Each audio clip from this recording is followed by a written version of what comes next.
So here's some news that has been coming for a while. You could say this was a bit of a long time coming, but Benjamin Netanyahu has finally disbanded his war cabinet. The Israeli prime minister is now expected to hold consultations about the Gaza war with a small group of ministers. Israeli Prime Minister Benjamin Netanyahu has dissolved the six-member war cabinet, an Israeli official said Monday, in a widely expected move that came after one of his key rivals, the centrist former General Benny Gantz, quit the emergency government. The prime minister informed ministers that he will hold sensitive consultations in a smaller forum dubbed the Kitchen Cabinet, the official said. Netanyahu had faced demands from ultra-nationalist ministers in his coalition, including Finance Minister Bezalel Smotrich and National Security Minister Itamar Ben-Gvir, to be included in the war cabinet, a move which would have intensified strains with international partners, including the United States. The forum was formed after Gantz joined Netanyahu in a national unity government at the start of the war after Hamas's October 7th attacks on Israel. It also included Gantz's partner Gadi Eisenkot and Aryeh Deri, head of the religious party Shas, as observers. Gantz and Eisenkot both left the government last week over what they said was Netanyahu's failure to form a strategy for the war, now in its 8th month. I think a lot of this is domestic politics and jockeying for potential upcoming elections, but I also feel that Netanyahu is feeling a bit stronger than he did a little while ago, said Paul Salem, the vice president for international engagement at the Washington-based Middle East Institute think tank. It's interesting that he says that Netanyahu feels a little stronger than he did before, because I kind of said that when the two quote-unquote moderates quit, this might embolden Netanyahu rather than further isolate him, because now he can consolidate the less ultra-nationalist support, which is just fucking ridiculous. So I just want to give you a few notes here. So obviously, Netanyahu's grandfather was Nathan Milikowski. That's why some people still call Benjamin Netanyahu Benjamin Milikowski. He was a Zionist activist born in 1879. And then Netanyahu was born in Israel in 1949, so right after the creation of Israel, one of the OGs. He served in the IDF, obviously. He turned 18 in 1967. Then he started his ambassadorship to the UN in 1984. He served 3 stints as the prime minister of Israel. This is not the ultra-nationalist of the state. There are bigger nationalists than him. There's a more nationalist, more right-wing party than Netanyahu.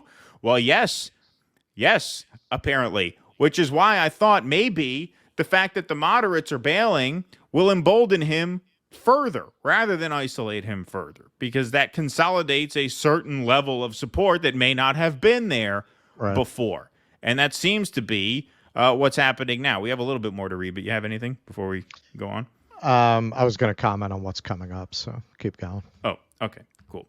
Netanyahu, who was widely blamed for security failures that allowed Hamas's October 7th to take place, was making political hay from his spat with President Joe Biden over elements of Israel's conduct during the war, and making out like he's standing up for what the Israelis want and refusing to succumb to pressure, Salem said. That has helped him politically, he added. With recent polling showing Netanyahu's right-wing Likud party making gains on Gantz's National Unity Party, Salem said that the former Army general and defense minister in the last government had faced pressure from his own side to act. The Israeli military warned that intensified cross-border fire from the Iran-backed Hezbollah militant group could trigger serious escalation in the conflict across its northern border. And now those quote-unquote moderates who were concerned about this broadening into a wider war, well, they're now out of the emergency government. Hezbollah's increasing aggression is bringing us to the brink of what could be a wider escalation, one that could have devastating consequences for Lebanon and the entire region, Israeli military spokesperson Rear Admiral Daniel Hagari said in a video statement. in English. Around 60,000 people have been evacuated from more than 40 communities in northern Israel, according to the International Organization for Migration. On the Lebanese side, the fighting has displaced around 74,500 people. Hezbollah, which has been exchanging fire with the Israeli military in parallel with the war with Hamas in Gaza, last week launched the largest volleys of rockets and drones in 8 months. However, Sunday saw a marked drop in Hezbollah fire, while the Israeli military said it had carried out several airstrikes against the group in southern Lebanon. Israel will take the necessary measures to protect its civilians until security along our border with Lebanon is restored, Hagari said. Hezbollah had said it will not halt fire unless Israel stops its offensive in Gaza. All right, that is it. Okay, so anyone who wants to tell you that Netanyahu is an aberration, look at what they're saying in this article. One, he's more moderate. He's more moderate than other people who are actually in the Israeli fucking government. There are people in the Israeli government who think Netanyahu is a dove, that he's going too easy on the Gazans. We almost did an article also. Netanyahu is a man who's mad that the military decided to have pauses in the fighting to allow aid through. He's upset that they made that decision. There are people who are to the right of that he is not putting in his cabinet. Number two, oh, look, they're protesting Netanyahu. According to this, the Likud party is gaining. His party is gaining, not losing. The Israeli people are not en masse waking up to this horror and, oh, my God, we need to get Netanyahu out. No, he's gaining in popularity. And the pressure on him is coming from the right, not from the left. That's why I thought it might be good for him that the centrists resign, because it gets that flank more on his side, because now the alternative is a party that's further right. Sorry, go ahead. Yeah, we did that article a few months ago that showed these so-called liberal Israelis who had been protesting Netanyahu all turned into civil defense leagues helping support the IDF. They all turned their attention to supporting the war effort and decided to set all that aside for the duration of the war and to support the country. And they realized in the end they had been thinking about going to Paris maybe, but this is their home. That's your liberal Israeli. That's a liberal Israeli. Yep. And that's why dissolving this war cabinet, as I predicted, I don't say it to toot my own horn, but I saw this as a good thing for him. Obviously not a good thing for the world, but it struck me as an opportunity for him to solve a problem that has been brewing for quite some time, because the anti-Netanyahu momentum in Israel has not been building from the left. It's been building from the right. Right. It's been building from the right. Because he's not going far enough for these fucking maniacs. This fucking guy's grandfather was a Zionist activist at the turn of the 20th century. The guy's been in Israeli politics for 40 years. The guy served 3 stints as PM. Like, this guy is not nationalist enough for you? At this point, like, it must just be, like, certain people have personality traits, and this is probably very common. It must be very common amongst people in any position of power, whether it's a politician or even a guy like Fauci, right? If you took all of Fauci's claims at face value, let's say he was really trying his best to be honest about the masks and the this and the that and the gain of function, and even if you take everything he says as face value and you believe fully that he's just this guy doing the best job he can, right? It doesn't occur to a guy like that, hey, maybe I'm not the guy for this moment. Maybe I should just step aside because I'm just too controversial. I'm going to be too divisive a figure. Let someone else handle this because of my conflicts, because of my associations with what people widely understand to be gain of function research, right? Like, maybe it just doesn't have to be me.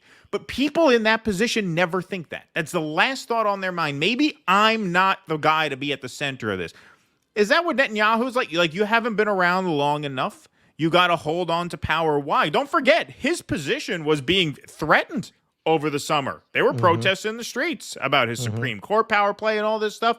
Like, does it just not occur to a person like that? Maybe I need to just get out of the way. That must be it. There must be some psychological thing amongst people, right? Bill Clinton, right? I can't just step out. I got to start a foundation now. I always have to be the person, right? That's all of a piece.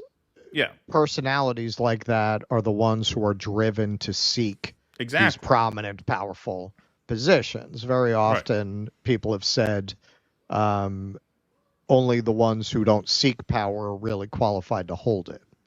Right. Now I would say that's naive because power does corrupt. And when you take people who are not accustomed to holding power and you give them a taste of it, they have not developed the skill sets you need to manage it. And they very often become monsters extraordinarily quickly because they've never developed those kinds of muscles.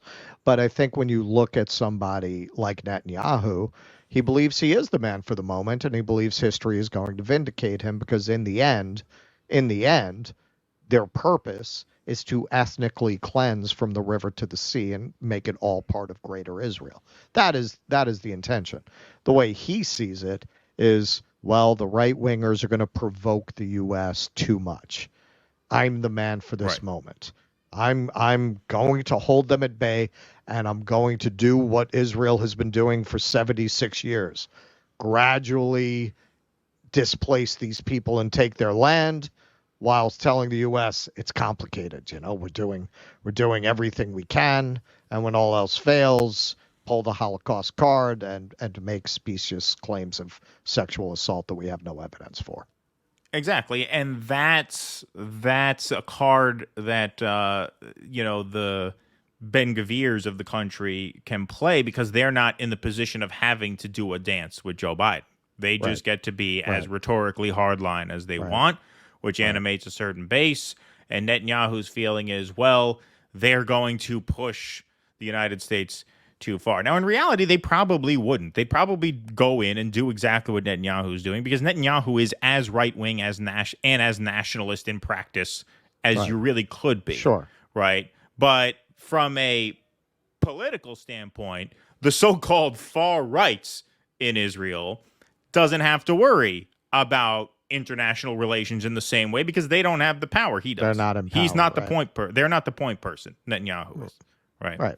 So in the end, he would never step down because he figures, well, if you look at what the intentions are, I'm the best person to fulfill them. And hey, in that context, can you really say he's wrong? No, exactly. You need somebody who's enough of a fucking monster to do this. Yep. Who has enough common sense not to say so. Exactly. Please clap.